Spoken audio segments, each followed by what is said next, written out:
morning. I was sitting here shelling beans and basically talking to myself, which I do quite consistently. Um, and it occurred to me that I have never actually explained the seed thing. I mean, I've talked about land racing and so on, but um, there's this idea that seeds will always be available, even among gardeners. Seeds will always be available.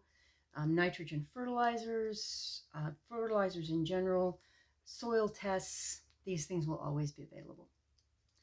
And that one, I have, okay, I want you to look at this here. Okay. See the difference between those two? They were in the same pod. All of the others were this pale pink and striped. This one is solid and darker purple. So that is a possible cross. I need to keep track of that one. Anyway, there's this idea that that I can say seeds, but it extends to a lot of other things, that the benefits of our society will always be available.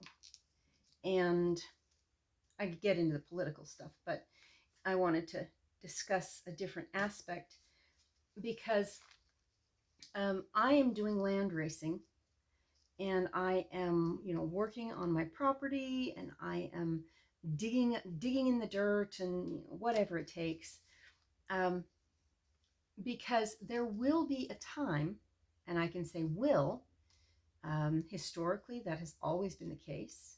There will be a time when those benefits of our society go away.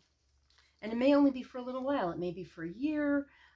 It may be, permanent. And it may be, various things where all of a sudden the dairy industry goes belly up and we can't get milk or cheese or butter or whatever. And, it lasts for a couple of years and then they rebuild their stocks and everything's back to normal. But everything really doesn't go back to normal, which is part of the reason that I'm doing this. I need to have seeds that will not only survive here, but thrive here. And I need to have seeds that I can grow year after year after year. Now, I could get a variety, um, get a favorite variety and grow that variety, but they're by nature, varieties are inbred, and I don't necessarily want that. So I am working on developing varieties that will thrive in my current environment. Looks like there's a bug. Yep. I want varieties that will thrive in my current environment that I can draw on when when those things are not available. When you take into consideration also that GMOs are becoming much more common. That's garbage. So if you don't want GMO seeds, then what are you going to do when all of the seeds are GMO? And the only thing that you can do is seed save and raise your own. During the COVID era, which I've never gone into that, but during the COVID era, seeds, there were some problems with seeds being arriving dead. People would purchase seeds and then, they plant them and nothing comes up. And what we discovered was that some post offices were irradiating packages to prevent infection. Okay, well, seeds, by their very nature, are going to die under that treatment.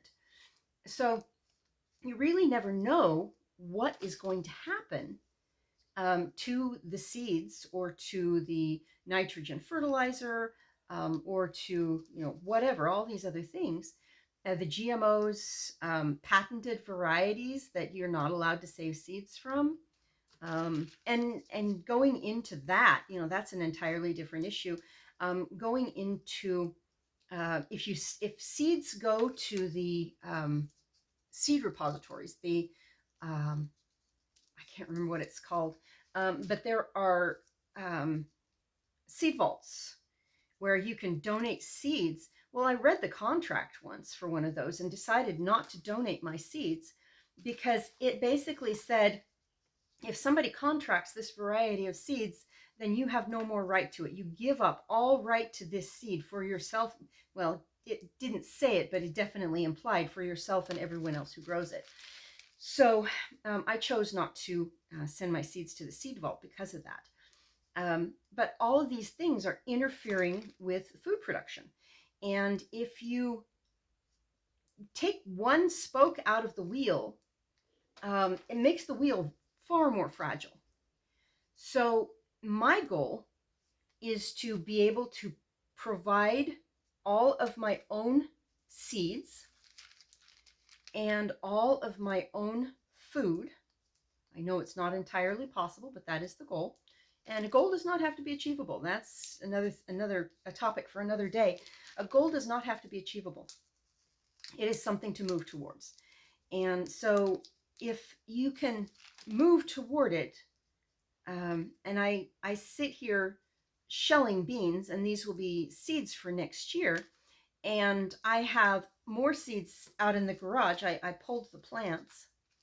And as you can see, one variety is predominating.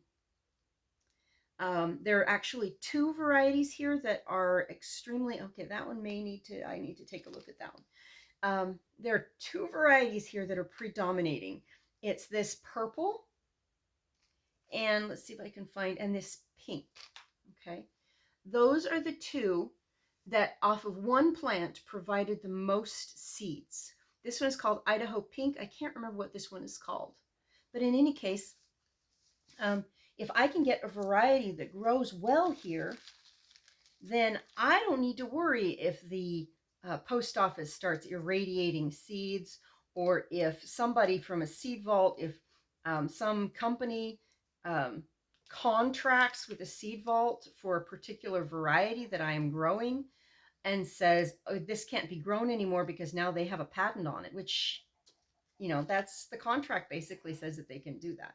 So any of those things, there are hundreds of things that could happen to make seeds less accessible. And I want to be able to continue to grow my food. I want to be able to continue to grow my animals' food without having to worry about all of the possible things. Let's see, got all of these green ones that are going to sit aside until they ripen a little bit more. See if we've got, I'm going to dig these out and then see if we have more buried in here. Yep, we do. Okay. So I don't have to worry, if somebody patents the variety that I'm working with and all of a sudden it can't be sold anymore, I'm not concerned. I can grow it myself. And there will come a time, always has, always will, when the advantages of a society disappear, either temporarily or permanently. And those societies, if they don't have built-in redundancy, if they don't have built-in systems to prevent this or to keep it from causing issues, those societies disappear. So I am going to take these. That's what I harvested today. Most of the beans that survived are actually in the garage. There are two more plants that are still ripening. One actually, it had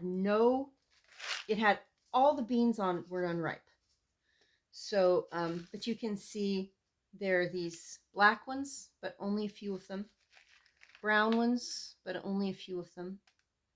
I wonder if this one, no, that one's probably an unripe one. But the largest percentage is these pinks, two different varieties of pinks. Those two plants provided probably 2/3 of what is in this. I don't. I think I'm gonna. I think I'm gonna give this one to the chickens. It's got a bruise on the end that coincided with a spot um, where the pod had been eaten through by an insect. So I'm not sure. It's very possible that an insect has laid an egg in there. I'm just going to give that one to the chickens. Anyway, enough of my rambling. I will talk with you later.